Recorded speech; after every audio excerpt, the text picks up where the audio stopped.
Impostos sobre os investimentos no exterior. O que muda? Nós vamos ver. Eu tive uma reunião aqui nos Estados Unidos com o nosso contador para a gente discutir, debater esse assunto, porque afeta muito, principalmente para quem tem companhias offshore. A gente vai entender isso aqui um pouquinho mais. Eu vi vários estudos de diferentes empresas brasileiras e estrangeiras sobre esse assunto. A primeira coisa a entender ainda é uma medida provisória, ainda não está valendo, ainda não é lei, precisa ser aprovado pelo Congresso com o texto original, que é uma coisa difícil. Lembrando que em 2021, ainda no outro governo, houve uma tentativa parecida, foram discutidas várias vezes, várias mudanças no texto original, até que depois nem foi aprovado. Então a gente ainda tem que ver se isso vai ser aprovado ou não. De todo modo, se aprovado, só passa a valer a partir do ano que vem, ou seja, a partir de 1º de janeiro de 2024, para começar a apuração do lucro no investimento no exterior, para em 31 de dezembro de 2024 ser apurado ali o fato gerador, né, o resultado sobre o qual vai incidir o imposto, para gerar a obrigação de pagar o imposto só lá em 2025. Ou seja, a gente ainda tem tempo para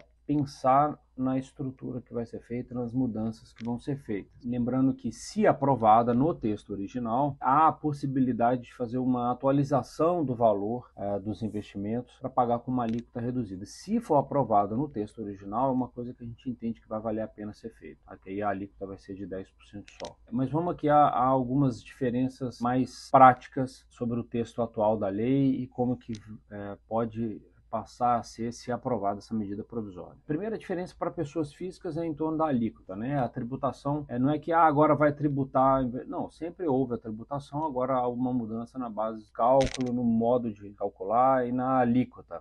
Até R$6.000 por ano não tem imposto, ou seja, acaba aquela isenção de R$35.000 por mês que tinha de imposto de renda. A princípio aquilo ali está encerrado.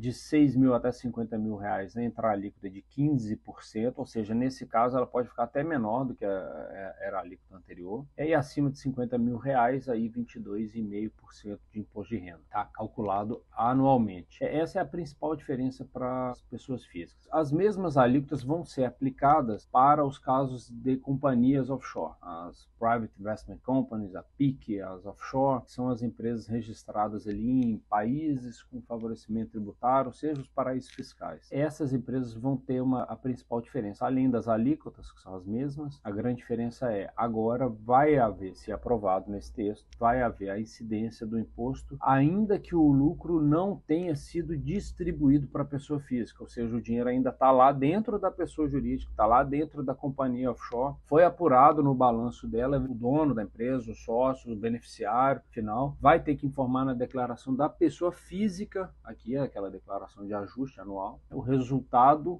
acumulado de lucro, declarar e pagar o imposto sobre isso, ou seja, apurei resultado de renda passiva ali, juros, dividendos e nos meus investimentos, tive um resultado, eu vou declarar e pagar o imposto, mesmo que ele não tenha sido transferido, distribuído para o sócio. Essa é a grande diferença, né? Até então a lei dizia que haveria o imposto só quando da distribuição do lucro para os sócios. É o que muda.